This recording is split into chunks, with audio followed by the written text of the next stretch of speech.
এই দিনটি ছিল আমার জীবনে অনেক দিন পরে আসা একটি আনন্দের সময় বা মুহূর্ত। তো হ্যালো ফ্রেন্ডস, তোমরা সবাই কেমন আছো? আশা করি ভালো আছো। আমার চ্যানেল সুমিত্রা দাসে তোমাদের স্বাগত। তো আজকে দিনটা ছিল আমার কোয়ার্টারে যাওয়ার আগের দিনটা।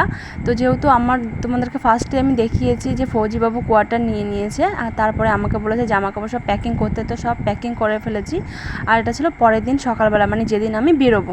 তো সকালবেলা ঘুম থেকে উঠেছি, আমার মেয়ে দেখেছো ঘুমোচ্ছে, আর আমি উঠে স্নান করে নিয়েছি। স্নান করেই আমি আগে রান্না করতে চলে এসেছি, কারণ আমি রান্না করে যাব প্লাস আমি খাবার নিয়ে যাব রাস্তায়, যেহেতু আমি যাব ট্রেনে করে, তো সারাদিনের জন্য আমি খাবার নিয়ে যাব। আর এটা হচ্ছে মাটন, এটা আমি ফৌজিবাবুর জন্য রান্না করে নিয়ে যাব। আর এটা হচ্ছে চিকেন, যেটা আমরা খেয়ে যাব প্লাস বাড়ির জন্য রেখে যাব। আর আলু ভাজা পটল ভাজা করেছি। তো সব আমার রান্না হয়ে গেছে। আর এখানে আমি মেয়েকেও স্নান টান করিয়ে দিয়েছি ঘুম থেকে উঠে। তো তারপরে আমি ঘরটা এখানে গ্যাসটা মুছতে এসেছি, সব রান্না হয়ে গেছিলো। তো তারপর আমি গ্যাসটা মুছে তারপর আমি করব নারকেলের নাড়ু। এর জন্য আমি আগে মুছে নিয়েছি, পরিষ্কার করে নিয়েছি গ্যাসটা। তারপর আমি দুধটা জালে বসিয়ে দিয়েছি, আর তখনই আমি মেয়েকে স্নান টান করে খাইয়ে দিয়েছিলাম। খাইয়ে দিয়ে আমি রেডি করতে চলে এসেছি মেয়েকে একবারে। আর আমিও স্নান যেহেতু আগে সকালবেলা করে ফেলেছিলাম, তো আমিও রেডি হয়ে নিয়েছি, যেহেতু আমার রান্নার কাজটা শেষ হয়ে গেছিলো। তো আমিও কিছুটা খেয়ে তারপর আমি রেডি হয়ে যাচ্ছিলাম। তো রেডি হয়ে, কারণ কি এখনও কিছুটা কাজ রয়েছে, ব্যাগ পুরোপুরি প্যাকিং করা এখনও বাকি রয়েছে। প্যাকিং বলতে যেগুলো খাবার নেব সেগুলো এখনও প্যাক করা হয়নি। আর অন্যান্য জিনিসগুলো তো সব প্যাক করা হয়ে গেছে, দেখো টুকটাক খাবারগুলো এখনও প্যাক করা হয়নি। তো আমি এই জন্য আগেই রেডি হয়েছিলাম। তো রেডি হয়ে এগুলো আমি প্যাক করে নিচ্ছি। আর এই দেখো এখানটা আমি নাড়ু রেখে দিয়েছি এই কটা, আর যেগুলো নেব সেগুলো সব প্যাক করা হয়ে গেছে। আর যেগুলো রাস্তায় খাবার নেব এগুলো সব আমি নিয়ে নিয়েছি সব প্যাক করে। দেখো, তো ব্যাগ হয়ে গেছে কতগুলো, অনেক কটা ব্যাগ হয়ে গেছিলো। একটা তো বড় ব্যাগ জামা কাপড়, একটা খাবারের ব্যাগ, তো ছোটো ব্যাগও ছিল। আর যেহেতু মেয়ে রয়েছে, তো মেয়ের খাবারের জন্য আলাদা ব্যাগ। তো অনেক কটাই ব্যাগ হয়ে গেছিলো। আর সাথে ছিল আমার মা, তো আমরা বেরিয়ে পড়েছিলাম। আর দেখো আমার মা যেহেতু সন্ন্যাসী নেমেছিলো, তো এই জন্য আমার মা আর কি যেতে পারেনি, নাহলে আমার মাই যেহেতু আমাকে হাওড়া দিয়ে আসতে, এই জন্য শুধু বাবাই যাচ্ছে। আর এখানে দেখো আমার মেয়ে তো খুব খুশি, পাপার কাছে যাবে বলে খুব আনন্দ। আর আমার মাকে দেখেই বুঝতে পারছো, সন্ন্যাসী যেহেতু জামালপুরের সন্ন্যাসী নেমেছিল, তার জন্য এরকম সাজ আমার মায়ের। আর আমরা সবাই তখন ট্রেনের জন্য ওয়েট করছিলাম। এই দেখো, আর ট্রেনও চলে এসছে। আমরা এসছি স্টেশনে আসার 5 মিনিট পরেই ট্রেন ঢুকে পড়েছিল। তো আমরা ট্রেনে উঠে পড়েছি। তো আমার মেয়ে, তো এই টাইমে যেহেতু বাবার ভাতে সবাই জল ঢালে, তো এই দিনটাই ছিল, তো এই জন্য আমার মেয়ে দেখছিল আর কি, সবাই বাঁক নিয়েছিল, প্রচুর লোক ছিল, সবাই বাঁক নিয়ে যাবে, তার জন্য তারকেশ্বর যাচ্ছিল। তো আমার মেয়ে শুধু ঘুরে ঘুরে দেখছিল বাঘগুলোকে। তার মধ্যে আমরা যেহেতু ব্যান্ডেল ঢুকবো তার আগে খুব বৃষ্টি হচ্ছিল, এই পর্যন্ত এত গরম ছিল, কিন্তু কোনোদিন আমি এত বৃষ্টি হয়নি, কিন্তু আজকে এত বৃষ্টি। আর এখানে দেখো আমার মেয়ে আর বাবা বদমাশি করছে, আমার মেয়েকে নিয়ে। আমার মেয়ে খেলছিল। তো আমরা চলে এসেছিলাম স্টেশন, হাওড়া স্টেশন। কিন্তু হাওড়াতে এত বৃষ্টি হচ্ছিলো, এত পরিমাণে বৃষ্টি হচ্ছিলো যে থামছিলই না। হাওড়া প্রথমে তো ব্যান্ডেলে এসে দেখলাম যে বৃষ্টি হচ্ছিলো, তো একটু কমলো। তারপরে যাই হোক, হাওড়া এসে দেখি চরম বৃষ্টি হচ্ছে। আর তার মধ্যে আমার দিদি জামাইবাবু আসছিলো, কিন্তু আমার দিদি জামাইবাবু আসতে অনেক লেট হয়ে গেছিলো। কারণ কি, যেহেতু ওদের বাড়ি কলকাতা, তো কলকাতা থেকে শুধু হাওড়া স্টেশন আসতে ওদের মোটামুটি 2 ঘন্টা লেগে গেছে, শুধু এই বৃষ্টির জন্য। তো আমরা কি করব বুঝতে পারছিলাম না, কারণ একটাও সিট পাচ্ছিলাম না। তো যাই হোক, অনেক কষ্ট করে তারপরে দেখলাম যে বৃষ্টিটাও কমেছে আর একটু জলটা শুকিয়েছে। তো আমরা আবার যেখানটা আমাদের ট্রেন আসবে সেই জায়গাটা আমরা চলে এসেছিলাম। তো যাই হোক, নিচেই আমরা বসে পড়েছি, আমার মেয়েকে বসিয়ে দিয়েছি। তারপর আমার দিদি জামাইবাবু চলে এসছে, তো কিছু খাবার নিয়ে এসেছিলো আমার মেয়ের জন্য। তো আমার জামাইবাবু এখানে আমার মেয়ের সাথে বদমাশি করছিলো, তো আমার দিদি বাবা সবাই খেলছিল। আর এখানে ফৌজিবাবুও বারবার ফোন করছিল, দেখছিল যে ট্রেন এসছে কিনা, বা আমরা ঠিকঠাকভাবে পৌঁছাতে পারছি কিনা, হাওড়াতে ঠিক মতো এসছি কিনা। যাই হোক, আমাদের ট্রেনে ওঠারও সময় চলে এসেছিলো। তো ট্রেন এক্ষুনি ছাড়বে, ছাড়বে বলতে আর 10 মিনিট পরেই ছাড়বে। তো আমাদের সব ব্যাগগুলো সব প্যাকিং সব রেখে দিয়েছে আর কি, বাবা জামাইবাবু মিলে সব ব্যাগগুলো রেখে দিয়েছে ট্রেনে।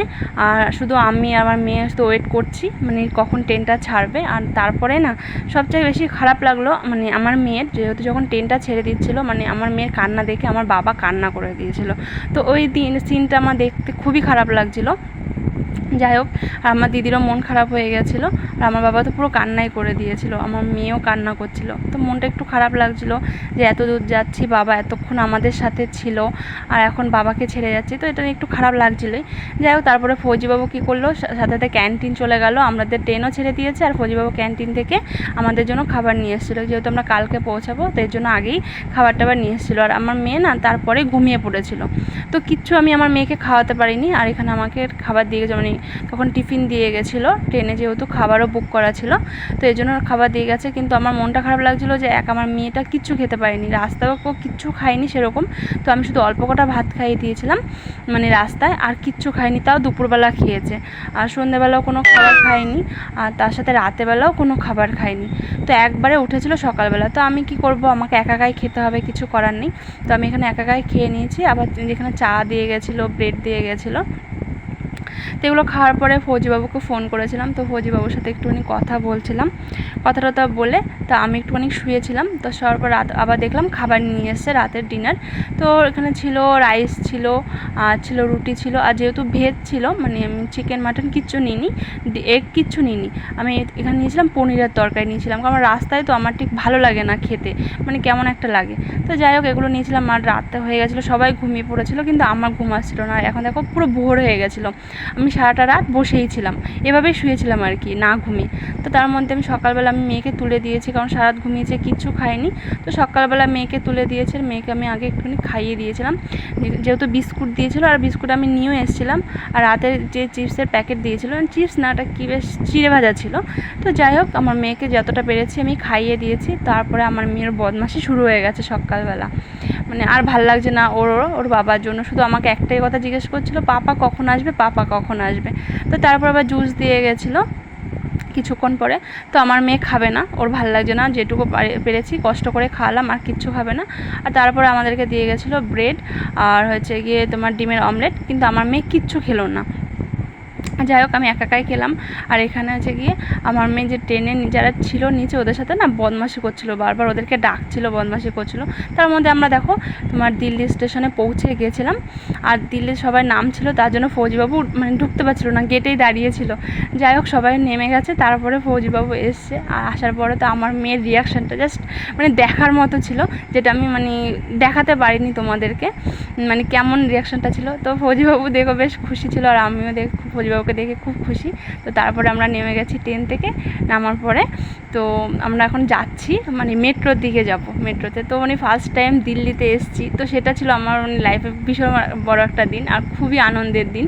আর এখানে এসে ফৌজিবাবুকে মানে দেখা, মানে সেটা তো আরও বেশি আনন্দের মুহূর্ত ছিল আমার লাইফে। আর এখন আমরা মেট্রো স্টেশনের দিকে যাচ্ছি, আর দেখো, আর আমি সত্যি বলতে ফার্স্ট টাইম আজকে মেট্রোতে উঠবো। আমি এর আগে কোনোদিনও মেট্রোতে উঠিনি, আর আমি কোনোদিন একা একা আসিও নি, মানে ট্রেনে এত দূর তো কখনো আসিনি। তো ফার্স্ট টাইম আমি একা একা আসলাম, আর আবার ফার্স্ট টাইম মেট্রোতে উঠলাম। তো এটা ছিল আমার লাইফে অনেক ভালো একটা দিন। ও গাড়ি বুক করে ফেলেছে, এখান থেকে বেশিক্ষণ লাগবে না, জাস্ট 10-15 মিনিট লাগে যেতে। তো যাই হোক, ও বুক করে নিয়েছিল। তো আর তারপরে আমাদেরকে মানে গাড়িতে বসিয়ে রেখে ফৌজিবাবু চলে গেছিলো খাবার নিয়ে আসতে, কারণ ফৌজিবাবু আমাদেরকে বললো কোয়ার্টারে রেখে আবার ডিউটিতে চলে যাবে, কারণ ও ছুটি পায়নি। তো কী করবে, কিচ্ছু করার নেই, ব্যাড লাক। কিন্তু আমার মনটা খারাপ হয়ে গেছিলো শুনে, যে মানে এসছি আর ফৌজিবাবু আমাদেরকে রুমে রেখেই ডিউটিতে চলে যাবে। তো কিছু করার নেই, ডিউটি তো ডিউটি হয়, সেটা তো আর কিছু করার নেই। তো দেখো, ফৌজিবাবু এসেছিলো, আমরাও ঘরে চলে এসেছি। তো আজকের ভিডিও এখানেই শেষ করলাম, আবার দেখা হবে নতুন ভিডিওতে।